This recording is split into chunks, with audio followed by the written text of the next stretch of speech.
Out. Let's first get you updates on the big story that we are focusing on. The impact of the ongoing Middle East crisis on our economy, the Indian economy, and our homes is clearly visible now.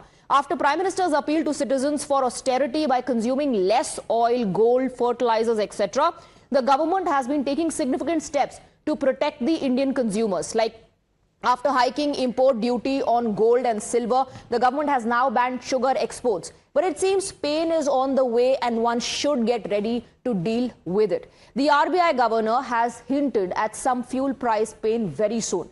At a conference, RBI Governor Sanjay Malhotra said petrol and diesel price hike in India is just a matter of time if the tensions persist for a longer period. Well, as per India's oil minister, oil companies in India are losing around 1,000 crore per day. They haven't increased the prices since the war started in West Asia. In fact, the last time prices were hiked was during Russia-Ukraine war around 4 years ago.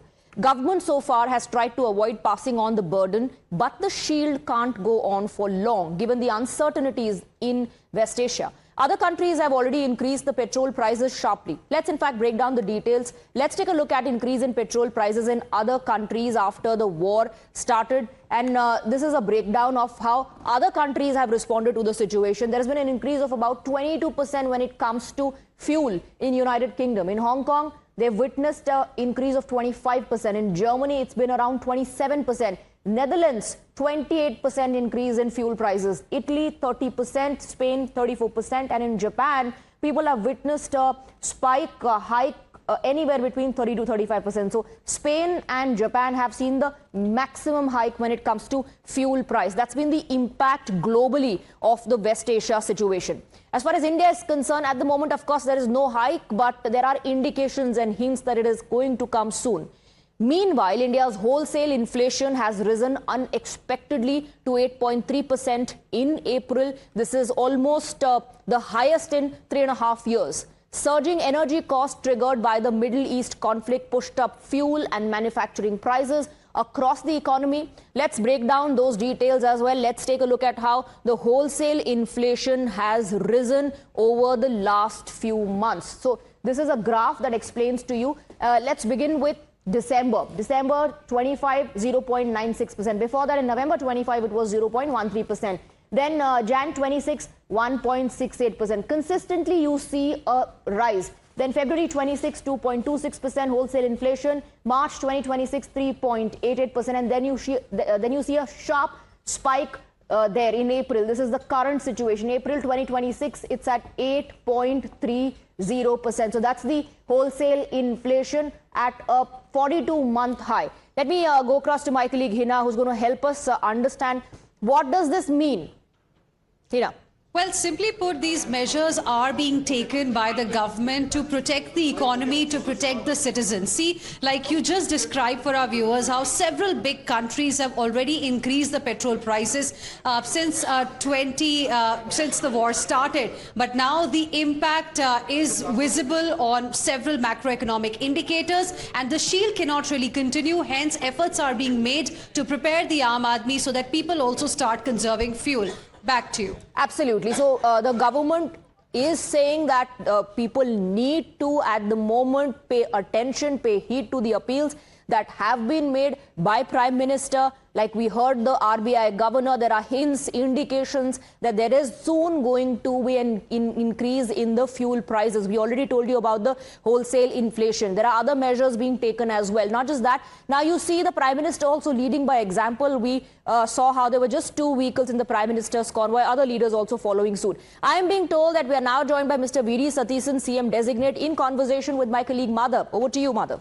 Thanks so much for that, Swati. And Mr. VD Satheesan, who has of course been announced as the chief of the legislature party there in Kerala and will of course be the next chief minister of Kerala, is joining us. First of all, many congratulations, Mr. VD Satheesan, on that official announcement for the AICC. But it's not been without suspense, because the last 3 to 4 days, there have been multiple reports coming in about whether it is you or Mr. KC Venugopal or even Ramesh Channitala who will be the next chief minister. What was happening over these last 3 days? Would you like to share with us, Mr. Satheesan? I am very much proud to say that Congress is a democratic party. where is happening this type of democratic process? Our CLP meeting, we convened the CLP meeting and we adopted a resolution to endorse the Congress President to decide the CLP leader. Our Congress President with Rahul ji, with the blessings of Madam Sonia ji, they have interacted with all the MLAs, all the MPs, all former PCC President and even the cross section of the people across the state. They have taken a decision. This is not happening in BJP. This is not happening in CPM or any other party. I am proud to say that we have completed the democratic process. Then they have taken a decision. I don't think that this is delayed. This is a delayed decision. In Kerala, there are in Congress party, galaxy of leaders are here. Leadership is here. They are all KC Venugopal and Ramesh Chennithala. They are senior to me. Yes. They are my leaders. They have contributed many things to our victory. KC Venugopal helped us very much. And Ramesh Chennithala was the campaign committee chairman and he was the leader of opposition, CLP leader earlier. He was a PCC president. I was his close lieutenant. We are all very close. But whenever taking a decision, there are so many factors. I think they have gone through those things and they have taken a decision. Right. So have you spoken to Mr. KC Venugopal since the decision was announced? He has of course congratulated you, but have you spoken to him since? Definitely. I have invited him to Trivandrum for leading the other discussions for cabinet formation and everything. I requested him, he will come. He agreed with me. He offered full support. All the leaders are together here. We are told that Mr. Ramesh Chennithala won this wonderful victory. This is the historical victory. No, definitely. In terms of the numbers, certainly historical. But Mr. Ramesh Chennithala, we were told, has gone off to Haripad and he has expressed his dissatisfaction to the party high command. Have you spoken to him as well? No, definitely I have spoken to him. We are all together. He is my leader. He will support me. We will be together in everything. Don't worry about that. All right. Now, given the role that the alliance partners have played, particularly the IUML, who have been very vocal in supporting you through this entire crisis or this period of government formation or deciding who the chief minister is. Now you have a situation where BJP is saying that this will be an IUML-led government. What do you say to this allegation coming in from the BJP? I will tell you one thing. Our coalition UDF, now known as Team UDF, we have worked together inside the assembly and outside the assembly as a single party. And after winning the election, I spoke to media that Team UDF is a model to the entire country for coalition politics. They were all together, not only the Muslim League, all the other constituent parties. They have their own suggestions, their opinions. That is what is happening. It has been happening forever, for the last so many years. And AICC leaders used to talk with them coalition partners. Many leaders. That is a natural thing. BJP can say anything. Always they are trying to make hate campaigns.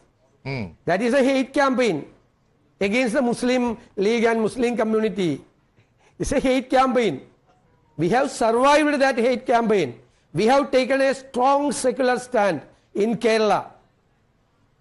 We spoke to all the religious leaders, those who started the hate campaign, please stop it. We were not behind the vote banks.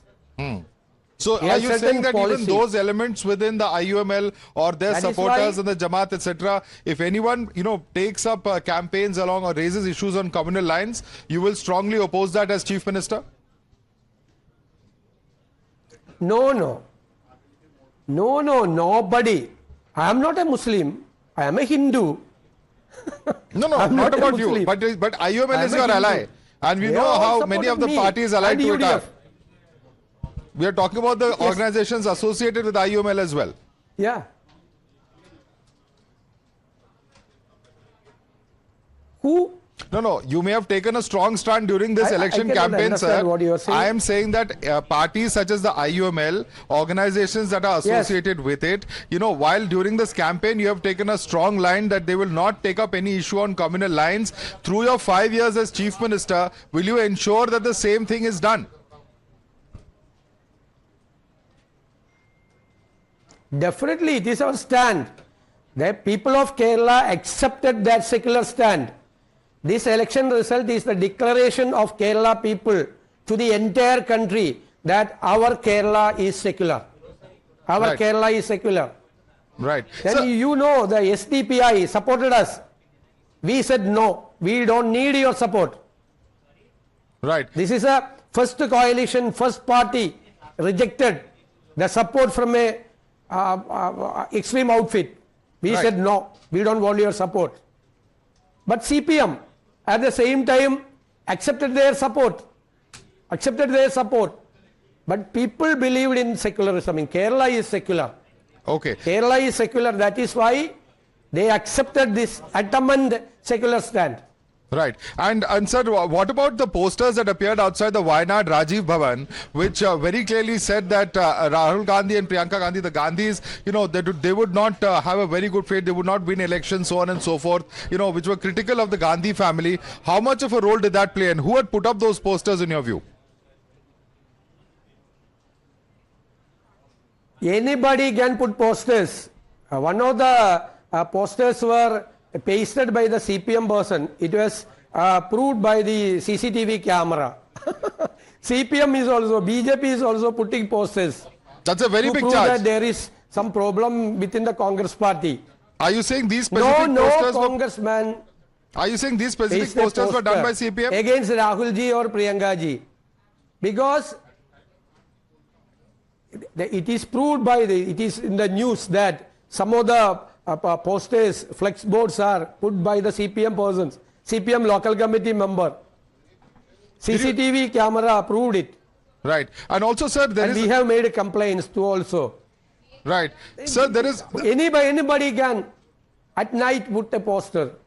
right. What is the Sir, meaning of that? The people of Kerala really accepting the leadership of Rahul ji and Priyanka ji. also there is a sense that, you know, The within the people High of Command, it Kerala- was Mr. Kharge who supported your candidature. Can you take know, us through what the talks in the were last when you spoke to elections, the High last Command? two elections.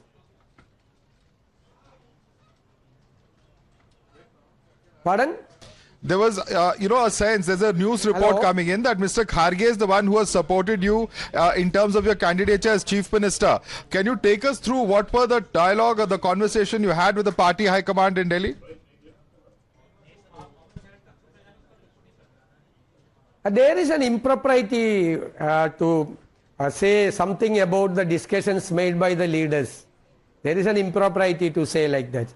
When the leaders are talking many things, how can I say to you, I'm sorry. Okay, I understand your compulsions, but sir, we have seen a lot of protests over the last few days since the name of Mr. K.C. Venugopal was coming. How much of a role did those protests on ground have, you know, which led to this decision in your favor?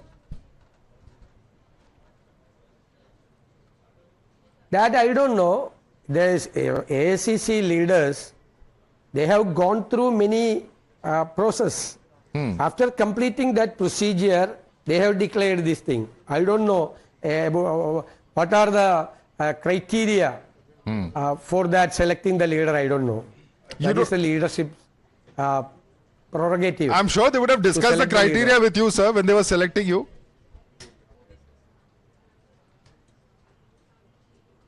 No. I cannot say that. All right, Mr. VD Satheesan, thank you so much. You're being very diplomatic for somebody who's very outspoken Okay. today. Thank you so much for speaking to us, and many congratulations once again. Thank you very much. Thank you. Thank you for speaking to us. All right, so that was VD Satheesan. The Congress party has given him the stamp of approval. Thank you, Madhav, for that conversation. VD Satheesan